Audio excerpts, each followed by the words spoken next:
नमस्कार, top 10 news में आपका स्वागत है। मैं हूं राम सकल यादव। आइए दिखाते हैं आपको आज की छोटी बड़ी खबरें। आजमगढ़ से खबर है, जहां मुख्यमंत्री की अध्यक्षता में बृहस्पतिवार को कलेक्ट्रेट सभागार में आयोजित महत्वपूर्ण बैठक में सुभाषपा के राष्ट्रीय प्रमुख महासचिव डॉक्टर अरविंद राजभर भी शामिल हुए। बैठक के बाद मीडिया से बातचीत में उन्होंने कहा कि बैठक का मुख्य विषय SIR रहा। उन्होंने कहा कि मुख्यमंत्री ने जिले की सभी विधानसभा क्षेत्रों का विस्तृत डेटाबेस सौंपते हुए मृतक और लापता मतदाताओं की संदेहास्पद संख्या पर चिंता जताई है। सीएम ने निर्देश दिया कि संगठन के कार्यकर्ता जमीनी स्तर पर जाकर मतदाताओं से 1-to-1 संपर्क करें और जिसका नाम दर्ज नहीं है उन्हें सूची में शामिल कराया जाए। डॉक्टर अरविंद राजभर ने कहा कि फर्जी मतदाताओं के नाम हटाना, बाहर रहने वाले वास्तविक मतदाताओं को जोड़ना और मृतकों को चिन्हित कर हटाना बेहद आवश्यक है। उन्होंने सपा अध्यक्ष अखिलेश यादव पर तीखा हमला बोलते हुए कहा कि यही निर्वाचन आयोग उन्हें मुख्यमंत्री और सांसद बनाता रहा है, इसलिए आयोग पर सवाल खड़ा करना केवल जनता को गुमराह करने जैसा है। उन्होंने तंज कसते हुए कहा कि अखिलेश यादव के लिए कहा जाता है कि कन्फ्यूजन ही कन्फ्यूजन है और सल्यूशन का पता नहीं। अपनी चर्चा में उन्होंने प्रदेश के युवाओं के रोजगार, महिला आरक्षण 50%, सामाजिक न्याय समिति और रोहिणी आयोग की रिपोर्ट पर गंभीर चर्चा की आवश्यकता जताई। कहा कि अखिलेश यादव इस पर कभी भी चर्चा नहीं करते हैं, बल्कि इन सब मुद्दों से डाइवर्ट करने का प्रयास करते हैं। डॉक्टर अरविंद राजभर ने दावा किया कि सुभाषपा भाजपा के साथ केवल 2027 तक नहीं बल्कि 2047 तक रहेगी। वहीं बैठक बाहर निकलते हुए ऊर्जा मंत्री AK शर्मा ने कहा कि वर्तमान बिल राहत योजना के 4 लाख से अधिक उपभोक्ता लाभान्वित हो चुके हैं। पुराने बकाये पर 100% ब्याज माफी से ग्रामीणों को भारी राहत मिली है। स्मार्ट मीटर से जुड़े मामलों में भी वास्तविक शिकायतें मिली हैं, वहां चेक मीटर लगाकर समाधान कराया जा रहा है। उधर बलिया के बांसडीह के विधायक केतकी सिंह ने कहा कि बैठक में मंडल के विकास कार्यों और SIR की प्रगति की समीक्षा की गई। मुख्यमंत्री ने स्पष्ट निर्देश दिए हैं कि कार्यकर्ता क्षेत्र में जाकर मृतक मतदाताओं को सूची से हटाएं और जीवित और लापता हुए मतदाताओं के घर जाकर पता करें और वास्तविक मतदान को जोड़ना सुनिश्चित करें, ताकि कोई भी वास्तविक वोटर सूची से बाहर ना रह जाए। SIR का मुद्दा था, लेकिन विकास कार्यों पर भी बात हुई। क्या बात हुई? देखिए, अभी तो जो यह बैठक मूल तौर पर थी वो बैठक SIR पर ही था। जिस प्रकार से सरकार और हमारी निर्वाचन आयोग भी फर्जी मतदाताओं का उल्लेख निरंतर करती रही है, और इसको देखते हुए माननीय मुख्यमंत्री जी ने प्रत्येक विधानसभा, इस मंडल के प्रत्येक विधानसभाओं का एक डेटाबेस हम लोगों को प्रोवाइड कराए हैं, और जहां भी ऐसे मृतक मतदाता जो मृतक हो गए हैं उनकी संख्या थोड़ी डाउटफुल है। इसके साथ साथ जो लापता मतदाता हैं उनकी संख्या ज़्यादा है।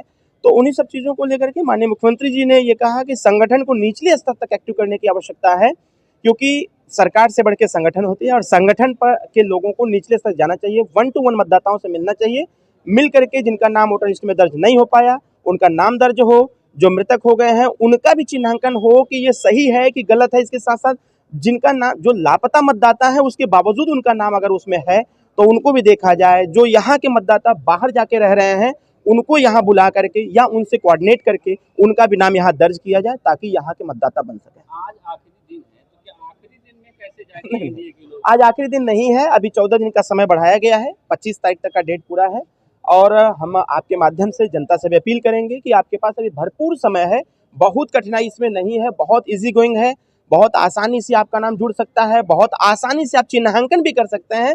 और मैं जनता से अपील करता हूं कि आपके इर्द गिर्द में अगर कोई फर्जी मतदाता हो जिसका उम्र न हुआ हो, वह भी मतदान करने के लिए रेडी है, तो उसका भी चिन्हांकन किया जाए और फॉर्म 6, 7, 8 का प्रयोग करते हुए किसी का नाम जोड़ना है तो जोड़ा जाए, जिसका नाम हटाना हटाया जाए। विपक्ष लगातार SIR को लेकर सवाल उठाता रहा है कि भाजपा आज चुनाव आयोग को भाजपा आयोग बता रहा है। नहीं, देखिए, इसी चुनाव आयोग के माध्यम से माननीय अखिलेश यादव जी भी मुख्यमंत्री बने थे। इसी चुनाव आयोग के माध्यम से माननीय अखिलेश यादव जी के सबसे ज्यादा सांसद भी हैं उत्तर प्रदेश में। इसी चुनाव आयोग के माध्यम से अखिलेश यादव जी भी जीते हैं, उनके पूरे परिवार के लोग भी जीते हैं। जिस PDA का वो बात करते हैं, परिवार डेवलपमेंट अथॉरिटी, उनको तो इस बात पर थोड़ी सी वो सोचना चाहिए था कि इलेक्शन कमीशन ऑफ इंडिया अपना काम कर रहा है, जनता अपना काम कर रही है, जनता को गुमराह करने का माननीय अखिलेश यादव जी प्रयास कर रहे हैं।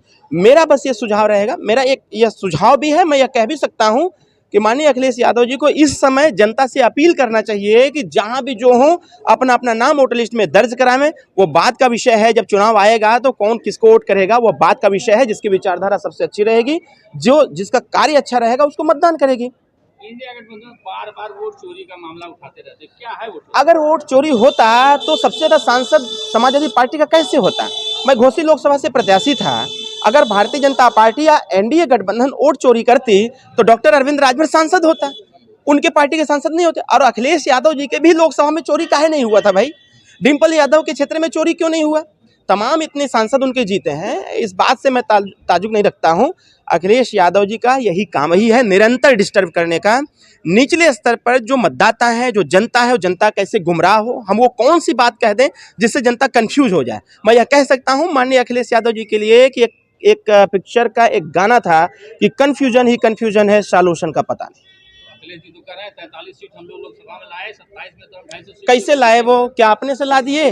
कोई प्रणाली रही होगी ना, निर्वाचन प्रणाली थी ना, वोटर लिस्ट था ना, उनके अधिकारी लोग थे ना, चुनाव हुआ, मतदान हुआ, सबसे ज्यादा मतदान उनके पक्ष में हुआ, 47 सांसद जीते, तो कहां से वोट चोरी हो गया? कह रहे हैं 7-8 सीट पे हमको हराया गया जबरदस्ती। ऐसा नहीं है, उनके मन का भ्रम है, उनके मन का भ्रम है। और यह भ्रम माननीय अखिलेश यादव जी को अब हटा देना चाहिए। बड़े नेता हैं, लोकसभा पार्लियामेंट चल रहा है, जिस प्रकार के वक्तव्य हैं उनको तो बात करना चाहिए। प्रदेश के युवाओं में जो बेरोजगारी दर है उसको कैसे खत्म करेंगे, उस पर बात होनी चाहिए। महिला आरक्षण 50% आरक्षण मिलना चाहिए। सामाजिक न्याय समिति की रिपोर्ट 27% आरक्षण का वर्गीकरण जो होना चाहिए उस पर बात करनी चाहिए। ये माननीय अखिलेश यादव जी प्रदेश को गुमराह करने का निरंतर प्रयास करते हैं। रोहिणी आयोग की रिपोर्ट जो भारत सरकार ने तैयार कर रखा है वो कब लागू होगा, इस पर कोई डिबेट नहीं होता है, बल्कि डिबेट को अगर चालू भी होता है सरकार की तरफ से तो अखिलेश यादव जी इस डिबेट को डिस्टर्ब करने का प्रयास करते हैं, डाइवर्ट करने का प्रयास करते हैं। 27 के साथ बीजेपी के साथ ही रहेगा और 100% 27 नहीं 47 तक साथ रहा जाएगा, पूरी जीत की उम्मीद है। 100%। पंचायत चुनाव को लेकर किस तरह से आप लोग स्टैंड कर रहे हैं? पंचायत चुनाव की तैयारी पूरी कंटिन्यू चल रही है। अभी गांव का भी निरीक्षण हुआ है। एक गांव जो एक मानक तैयार किया गया था कि कितने वोटर पर गांव होना चाहिए, उसका भी हो गया है। आरक्षण प्रक्रिया चालू होने वाली है। आरक्षण प्रक्रिया के बाद फिर उसका वोटर लिस्ट तैयार हो जाएगी। SIR के बाद फिर प्रक्रिया चालू है और मार्च, अप्रैल, मई, जून, जुलाई जब भी हो चुनाव हो जाएगा। भाजपा की नजर अतरौलिया सीट पर है, रहेंगी इस बार? क्यों नहीं रहेगी? अरे भाई, सिर्फ अतरौलिया पर नहीं है। अभी माननीय मुख्यमंत्री जी ने कहा हमें 10 सीट जीतना है, तो हम लोगों का काम 10 सीट पर है, सिर्फ अतरौलिया पर नहीं हो रहा है। अतरौलिया पर इसलिए ज्यादा फोकस है क्योंकि अतरौलिया केंद्र बिंदु है आजमगढ़ का। हम वहां रह करके पूरे 10 विधानसभा पर काम कर रहे हैं। Thank you. के यशस्वी मुख्यमंत्री माननीय योगी आदित्यनाथ जी का आप सबकी तरफ से, आजमगढ़ मंडल की जनता की तरफ से, अपने जनपद की तरफ से हमने आजमगढ़ में उनका स्वागत किया। और माननीय मुख्यमंत्री जी ने मंडल में आने वाले 3 जिले प्रशासनिक और 4 संगठनात्मक जिले, इनके पदाधिकारियों को बुला करके संगठन के बारे में विचार विमर्श किया, संगठन के क्रियाकलापों की चर्चा किया और उन्हें भविष्य में आने वाले दिनों में किस प्रकार से संगठन का काम करना है उसके बारे में बहुत सारा बहुमूल्य उनको मार्गदर्शन दिया, निर्देश दिया। सर, विकास कार्यों के लिए कोई बात हुई? विकास कार्यों की भी चर्चा हुई है, बहुत सारे विकास कार्यों की भी चर्चा हुई है। कोई बात हुई कुछ है? 1 ही किलोवाट शहरी उपभोक्ताओं के लिए है तो बहुत कम लाभान्वित मिल रहे हैं उसमें। नहीं, आपकी जानकारी को मैं ठीक कर दूं। व्यवस्था ये है कि जो घरेलू उपभोक्ता हैं उनका 2 किलोवाट तक का और जो कमर्शियल उपभोक्ता हैं उनका 1 किलोवाट तक के भार पर ये छूट लागू पड़ती है। और इसका लाखों उपभोक्ताओं ने अभी तक लाभ लिया है। कई जिलों में, कई कैंपों पे मैं स्वयं जाकर के देख चुका हूँ। लाखों का रुपए का बिल, और जो बिल ऐसे समय का बिल है 1992 का, 1998 का, 1997 का, 2001 का, लाखों रुपए का ग्रामीण उपभोक्ताओं का बिल है। उस समय का बिल है जब आपको भी मालूम है कि बिजली कितनी आती थी।